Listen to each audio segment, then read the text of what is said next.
Ago erokamano ni Nyasaye Jumapili machielo kendo. Nyasachwa timo ng'wono kendo mondo achak ayudre studio mar Lolwe ka.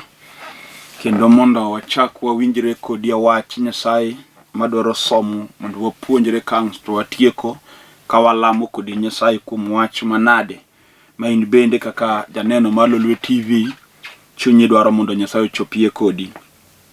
En okinyi maber Nyasachwa jang'wono setimo maber mondo chak ochopa e studio.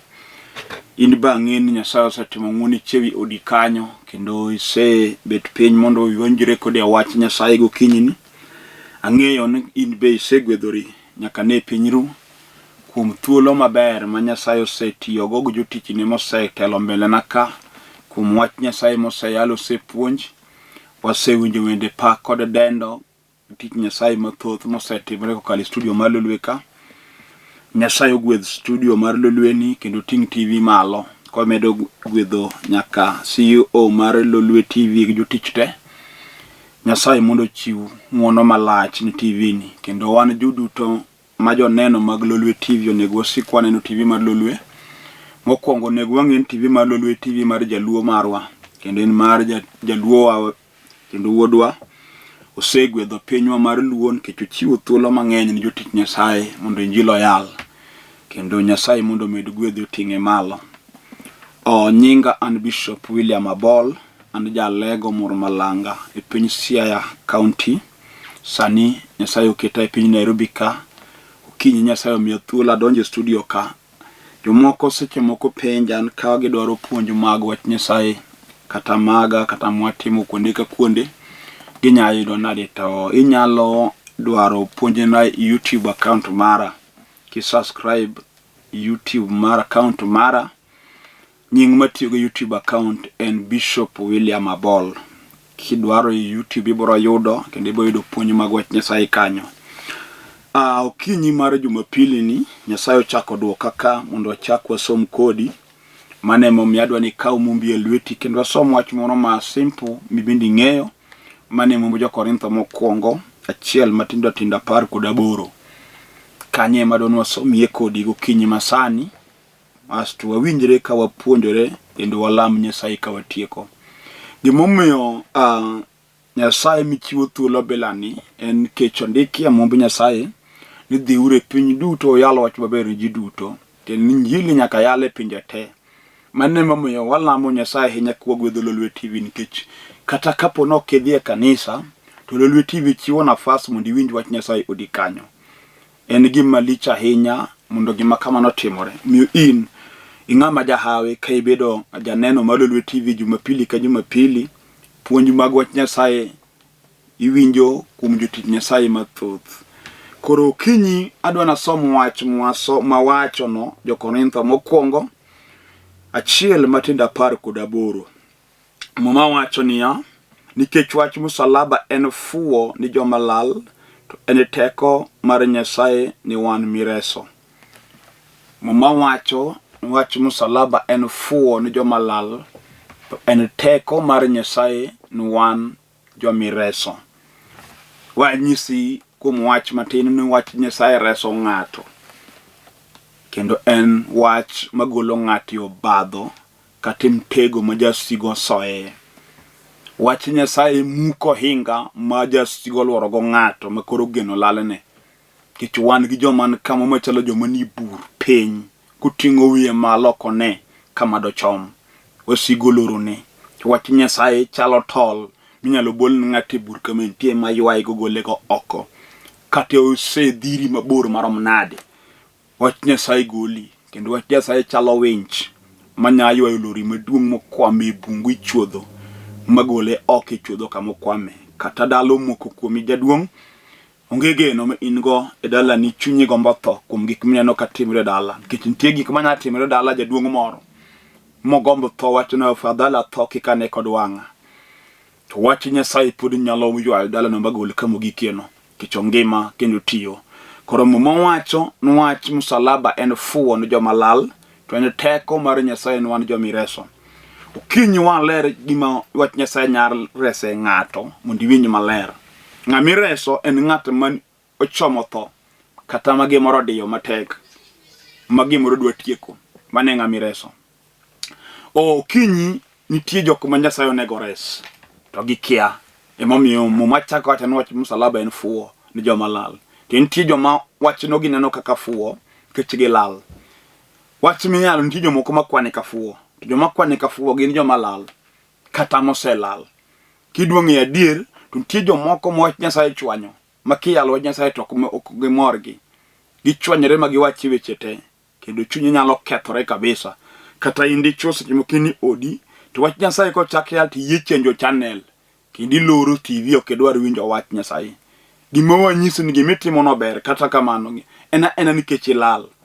Ok ing'e adiera ta ing'e adiera kiloko dibedo mos winjo wach nikech wach nigi teko. To wach ni nya resi e gima jachino dinogo pachi mondo kik ifweny.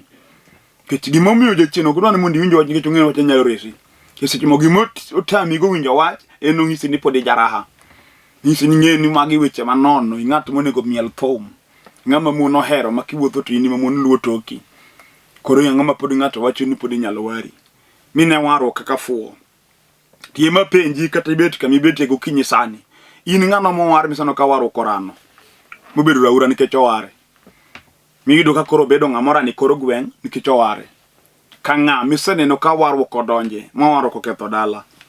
Yudo ka dala kethore nikech owar ji kanyo. To timbe mitimogo to serano ji adi kata ken kong'o ji adi ma kong'o rano machalo rourni ma ng'ato mane piny ogeno manulur kata kane en japuonj to koro kata king'iye to kochal japuonj nyithindo tugo kode ma witiyo gi kuome kech omero kiare ji adi miseneno ka kong'o rano mamoko ko lake gi umuk joma pod tindo lake gi umuk bodo ka onge lake gi kong'o muko ng'ama ne dende ber mane smart kata ne lando tindo dende chalo mogwar gi chuma nikech kong'o. Koro kin kong'o gi wach Nyasaye ere maketho ng'ato. Koken mna fuwo emomiyo walal. To moko be wacho ni en pod otin ya kodwa miel, pod ya kodwa chodo. In ere ng'ami seneno ka warruok odonji warruok marruok oketho ngimane. Kata thon nikech oware. To chode nego jowadi gi tuoche mapogore opogore.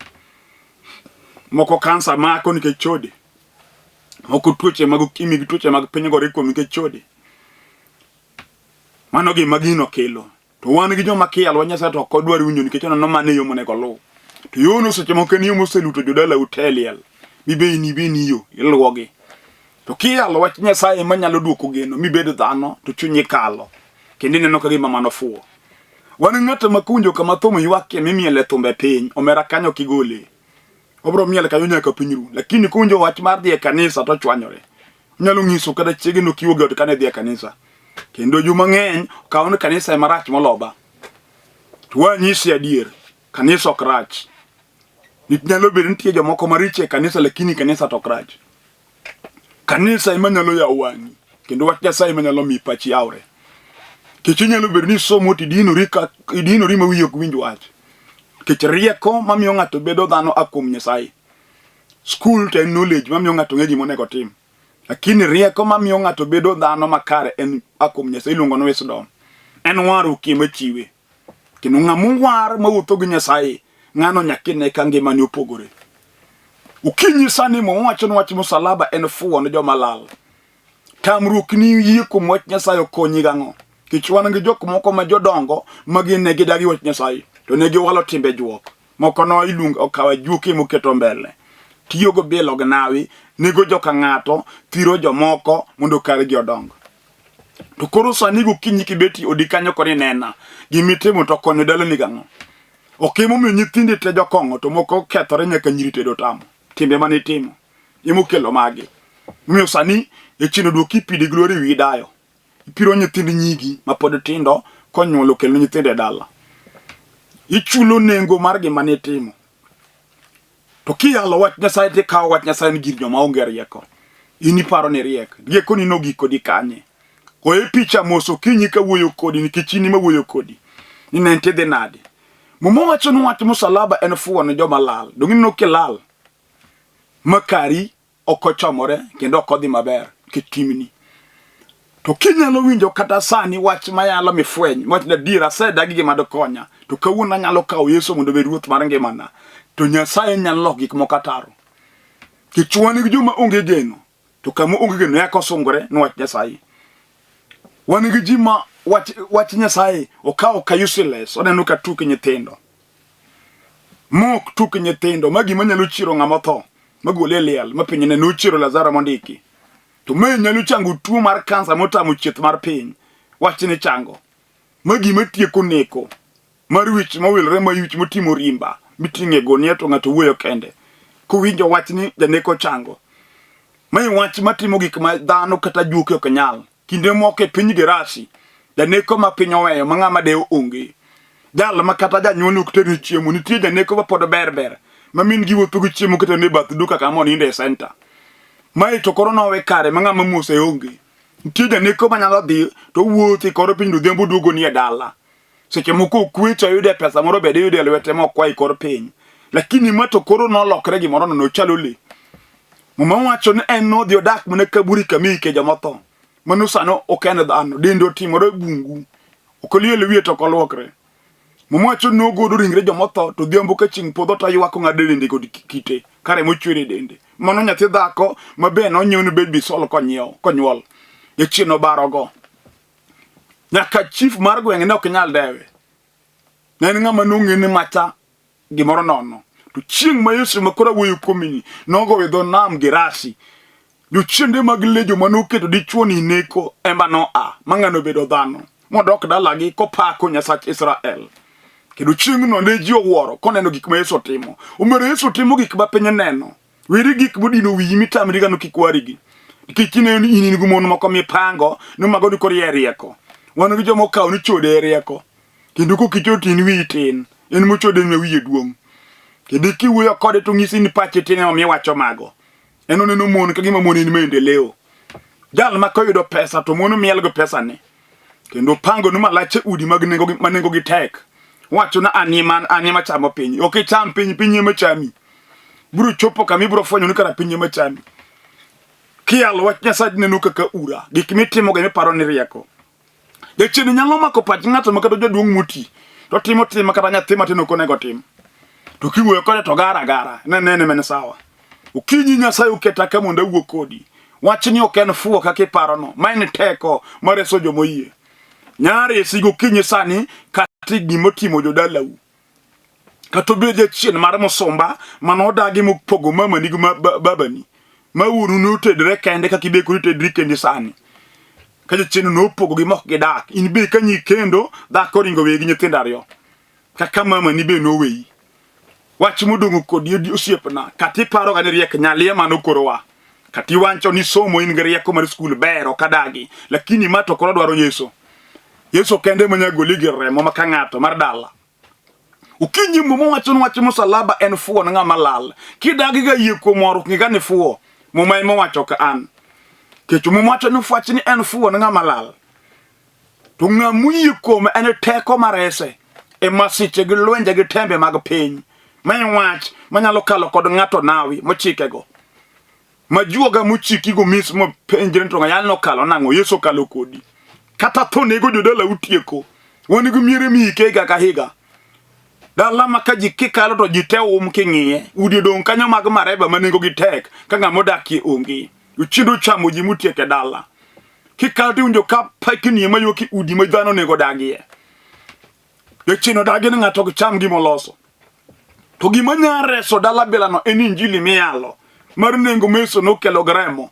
Yesu to ng'ama ber no yichiwo ngimane nikech an. Mundo gule ura madalo mar ran mar siko.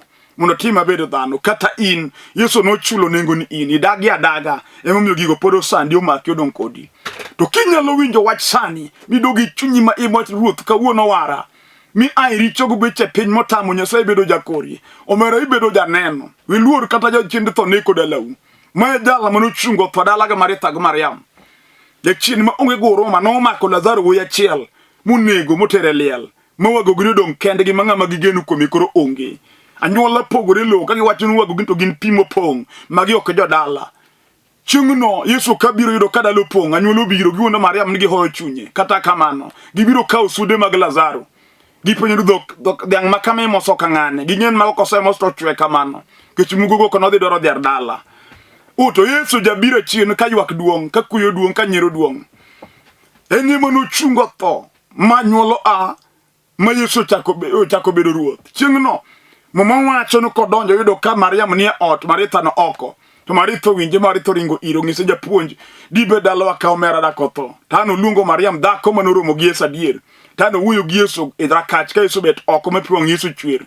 Mama wacho no ka Yesu no amalo to donje dalo penjo to wike kanye.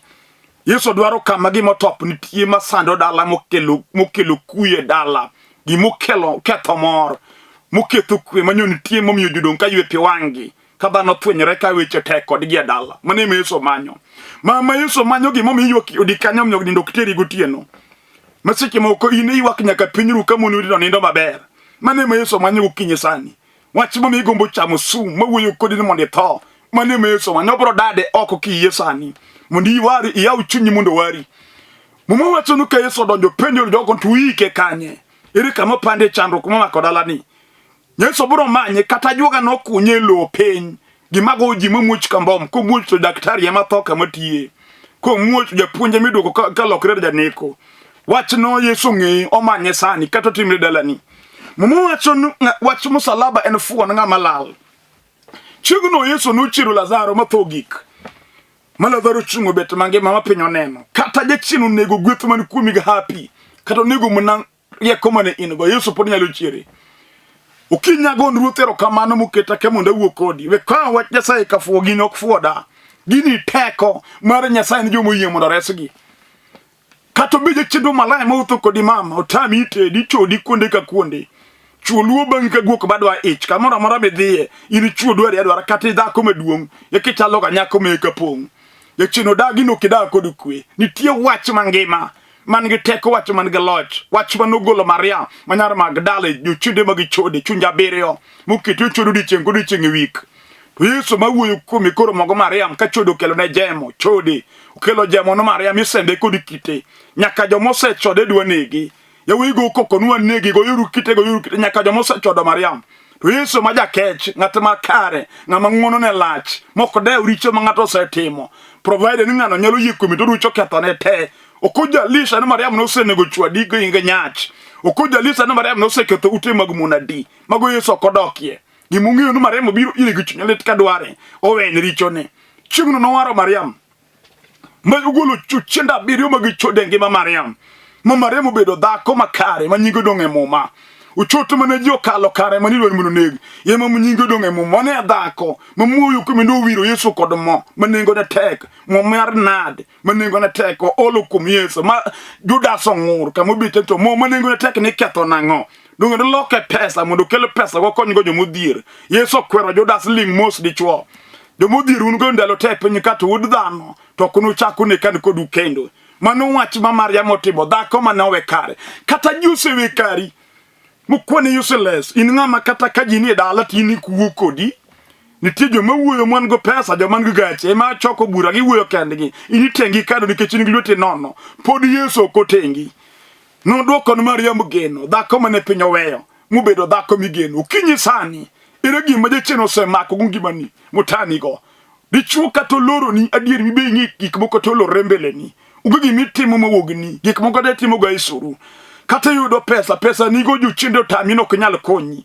Kata wan gi ji ma ng'ato ma kata tem timo gima de konye jachien ketho. Kata nyiew mna gari no do kete transport mo nyiew gari gi bei ma nengo ne tek. To ko kete barabara to gachene matimo accident kinyi make. In ka police ni case which matek pesa men gi chulo temerum modong nono jachien odagi. Kato chako mna duka mo kete mwandu kanyo do uso en me duka neno kinjo koyo toro duko kwalo ma duko dong nono jochiende odagi ngi mabero ko bedgo. Kawuono nitie Nyasaye manyalo resi gima timino. Wach momiyo kuyo gu koyo chani kiwuotho ti kwano lweti ka janeko wiyi dwa wilore stress opong'o wiyi gi depression gima timio ma ikwe. Wan gi udi makidonje tido ka dhako chamo pi wang'e dhako manyola oromo dende manyo jachia dende okethore machalo yien marwakre nanga. Kech shida mar ot lwenj ot oromo chunye. Jachien oketho kwe kenda ga dichuo nene kataka. Wan gi madichung' iso no kin klasa. Tinde ka dichuo do jomone go wuothgo inoko kwani ka chiege. Jachien yemo chiro chuny dichuo ni kodi ok dichuo ne rach da. To Yesu mayalo sani kinyalo yie kuome.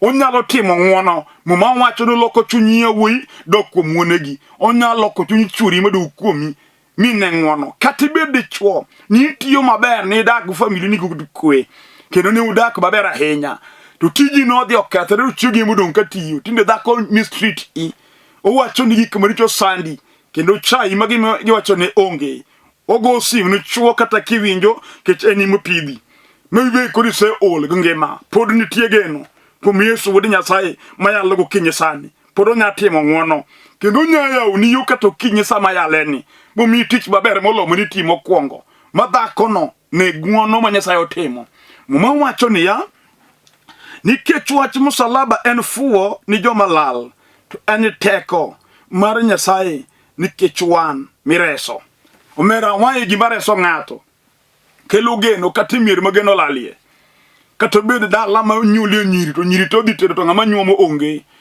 wan gi dala ma kidonje to nyiri gin nyira pato onge dichuo machor migogo mosedonje lalo biro nyuolo manyako gichino dagi gichal gi te kendo kata chuo magitedo nigi be chal gi sura chal gi timbegi wan gi nyiri makiromo kod chuo gi dal time gino wete monyole chachiel timbegi chal to gina joma chalre weche gi chal timbegi chal hap gi rach nyiri go hap gi rach adier to Yesu pod nyalo loko kech muma wacho ni en teko mar reso ng'ato ukinyi makawuono bedo piny winja sani dichuo go kwano mondo ne gik matimi kata chino siko wiye raha ahinya in raha mi paro kinwango pesa ra gimora mora ra in kata kinde moko bi wuoyo mi ojino kachaka dog to sami yudo pesa to gino loko pachi po kaka mane kwano ke dog emi dokie chen gino rano wi Nyasaye mayalo nyalo kechi wedwok ni geno mi bed dhano mai gimoloyo nyaka ji malich nyaka joma dongo nyaka jomi luoro